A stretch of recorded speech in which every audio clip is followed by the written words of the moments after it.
మధ్య కాలంలో తెలుగులో రిలీజ్ అయిన డబ్బింగ్ సినిమాలో బాగా ఆకట్టుకున్న చిత్రం return of the dragon movie. కొన్ని రోజులుగా ఈ సినిమా ఓటీటీ విడుదలపై సోషల్ మీడియాలో చాలానే వార్తలు వచ్చాయి. కానీ తాజాగా దీనిపై నెట్ఫ్లిక్స్ అధికారిక ప్రకటన విడుదల చేసింది. మార్చి 21 నుంచి ఈ చిత్రం ఓటీటీ ప్లాట్ఫామ్ లో అందుబాటులోకి రానున్నట్టు తెలిసింది. తెలుగు, తమిళం, హిందీ, కన్నడ, మలయాళ భాషల్లో ఈ చిత్రం స్ట్రీమింగ్ కానుంది.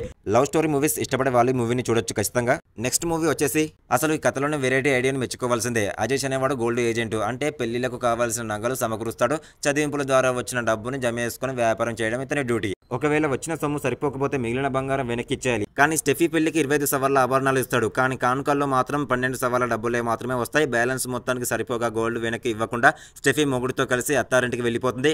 అక్కడ నుంచి అజేష్ కు అసలు సవాల్ మొదలవుతుంది. అనూహ్య మలుపులు చోటు చేసుకుంటాయి. ఈ మూవీని కూడా మిస్ అవ్వకుండా చూడండి, ఖచ్చితంగా సూపర్ ఉంటుంది సినిమా. నెక్స్ట్ మూవీ వచ్చేసి జాబిలమ్మ నీకు అంత కోపం. ఆ సినిమా డిజిటల్ హక్కులను అమెజాన్ ప్రైమ్ వీడియో సంస్థ సొంతం చేసుకుంది. తాజాగా ఈ మూవీ ఓటీటీ విడుదల తేదీని ధనుష్ సోషల్ మీడియా వేదికగా అధికారికంగా ప్రకటించాడు. మార్చి 21వ తేదీ నుంచి ఈ మూవీ స్ట్రీమింగ్ కానుంది.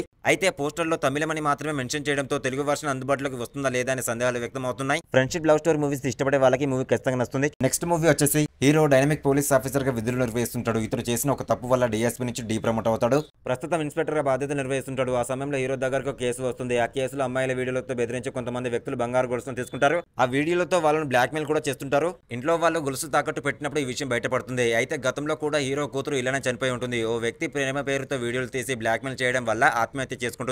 అయితే ఆ వ్యక్తిని చంపడం వల్ల హీరోని డీ ప్రమోట్ చేస్తారు. అప్పుడు ఆ కేసు ముగిసిపోయింది అనుకుంటాడు హీరో. అయితే ఆ స్కామ్ లో మిగతా వ్యక్తులు కూడా ఉంటారు. అయితే వీళ్ళంతా పోలీస్ కూతురులను మాత్రమే టార్గెట్ చేస్తారు. వాళ్ళు ఎందుకు అలా చేస్తున్నారో తెలుసుకుంటాడు హీరో. వాళ్ళని పట్టుకునే క్రమంలో హీరో కొన్ని సమస్యలు ఫేస్ చేస్తాడు. చివరికి హీరో ఆ క్రిమినల్స్ ని పట్టుకుంటాడా లేదని చూడాలి. ఆ సైకోలు పోలీస్ కూతురులను ఎందుకు టార్గెట్ చేశారు అనే విషయాలు తెలుసుకోవాలనుకుంటే ఈ మూవీని చూడాల్సిందే మీరు. క్రైమ్ థ్రిల్లర్ మూవీస్ ని ఇష్టపడే వాళ్ళకి మూవీ వస్తుంది. ఖచ్చితంగా ఈ వీడియో మీకు నచ్చితే లైక్ చేయండి, షేర్ చేయండి, సబ్స్క్రైబ్ చేయండి. Thank you.